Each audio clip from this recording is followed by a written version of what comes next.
Hi, boys and girls. It's Miss Green, and so we are ready to get started on our story for this week. I'm glad you're with me, and I hope you enjoyed the story that we did last week about Debbie Tiwa and Lighting Lives. Well, today we have another true story, and this true story is from Colombia. The title of this story is Biblioburro. And so you're going to really enjoy what this man does for this community. Um, our essential question is how can people help out in their community? And so we're going to read about a man who travels to bring books to faraway villages that have none. You are very fortunate because you have a library in Jasper that you can go to and visit and check out books.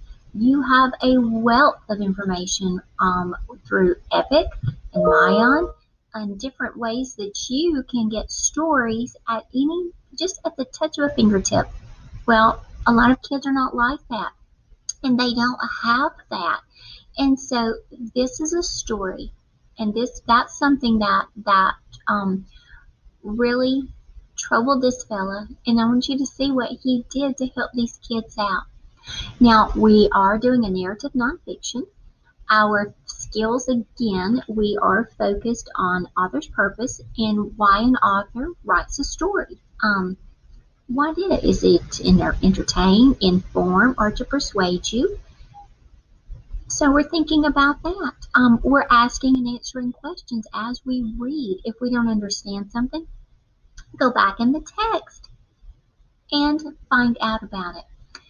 A big difference between this story and the other one is that this story, if we have an artist who has drawn pictures for the story instead of it being actual photos.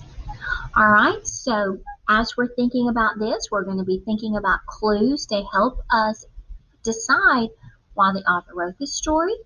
So let's get started. It says, deep in the jungles of Colombia, there lives a man who loves books. His name is Louis. I'm pretty sure this is Louis. Looky there, reading this book. As soon as he reads one book, he brings home another. Soon the house is filled with books. His wife Diana grumbles. What are we going to do? Eat books with our rice? She's asking him. And I know that it's her speaking because of this speech balloon. And look, the point is going toward her, so I know she is the one who is talking. And look at all those books. I think he likes to read too. Louis thinks long and hard. At last, an idea pops into his head. I can bring my books into the faraway hills to share with those who have none. One burro could carry books, and another burro could carry me and more books. All right? So he solved his problem, all right, with all the books that they have in their house, and it's filled up. He's figured out a way and something he can do with all of those extra books. He's going to share those with those who have none.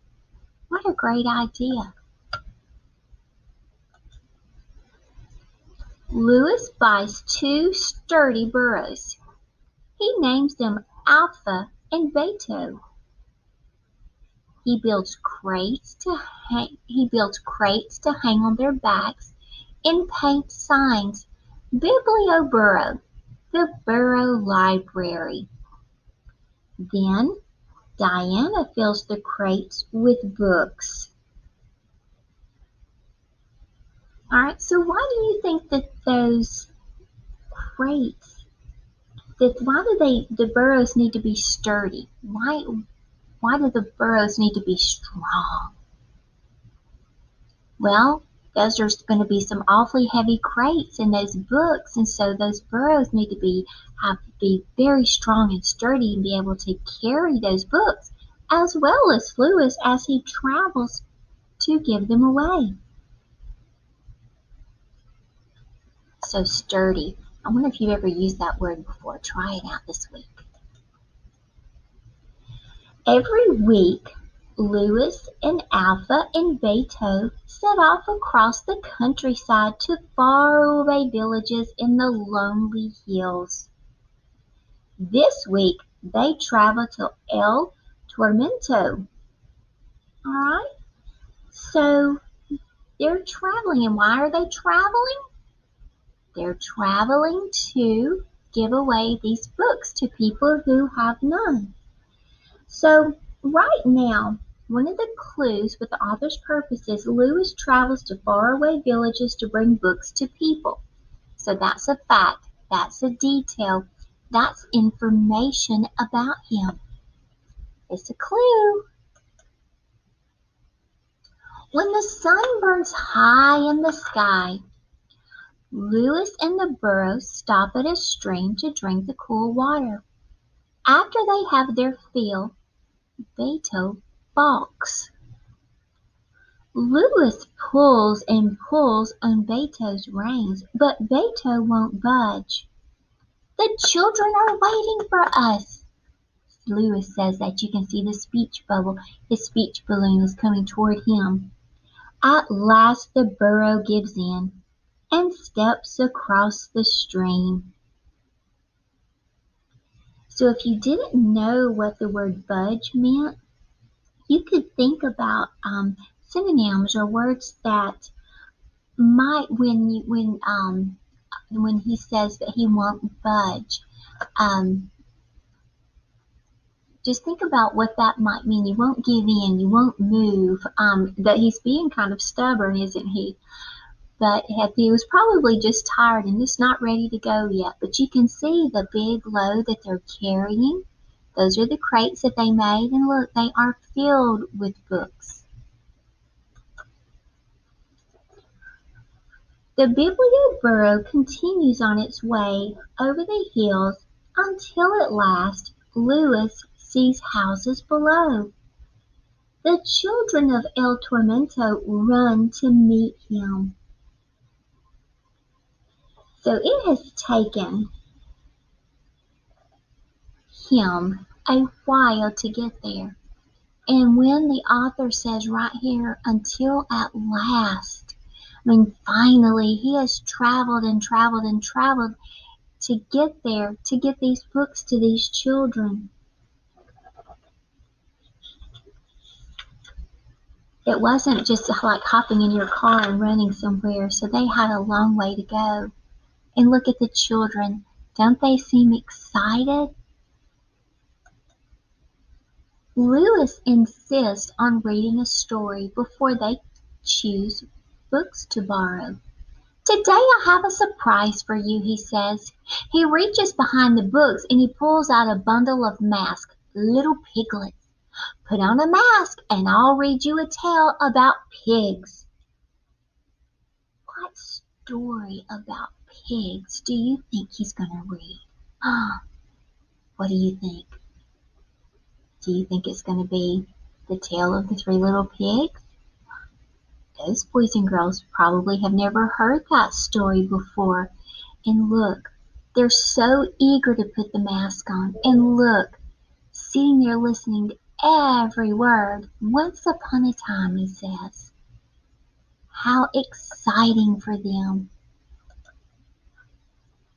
When the story ends, it's time for everyone to choose a book. The children hold their books close as they say goodbye and walk home. Alright, so one thing another clue so far with trying to figure out the author's purpose, again, going back to the first when Lewis travels to faraway villages to bring books to people, that's one big clue. A second clue, Lewis finally reaches the village. He has masks for children to wear while he reads a story. So he's come prepared. He's come to get them excited about these books. And look, they can't wait to get their hands on one. Think about how you feel when you get a new book. Louis and Alpha and Beto head back over and around the hills, across the grasslands and streams, and into the sunset. Alright, so where do you think they're heading back now? Well, they're going back home now. They've shared their books, and now they're going home. Do you think he's satisfied? I think he's very pleased with what he did. At home, Louis feeds his hungry burros, and Diana feeds her hungry husband. But then, instead of sleeping, Louis picks up his book and reads deep into the night. And far away in the hills, candles and lanterns burned as the children read borrowed books deep into their night. Do you see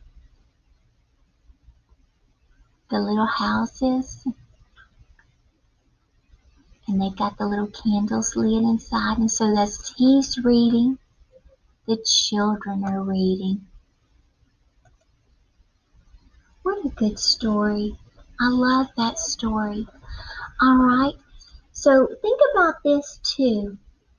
The author's purpose. And so this is one of our things. Here's our little diagram. So we know that Louis travels to faraway villages to bring books to people. He finally reaches the village and he has masks for the children to wear while he reads a story. So the author's purpose: to inform, to entertain, or to persuade. Well, the author's purpose is to inform readers about a real person, Louis, who helped people by bringing them books. So this is a true story, and it's a story about helping others, just like in our story about Debbie Tiwa, helping those around you, helping those in your community. I hope you've enjoyed the story today. I hope you enjoyed the pictures. You can go back and listen to this story again. You can read this story again if you have your book with you. We're going to have some follow-up activities this week going along with this story and author's purpose. So I hope you enjoy them. Thank you for spending some time with me, and have a great day.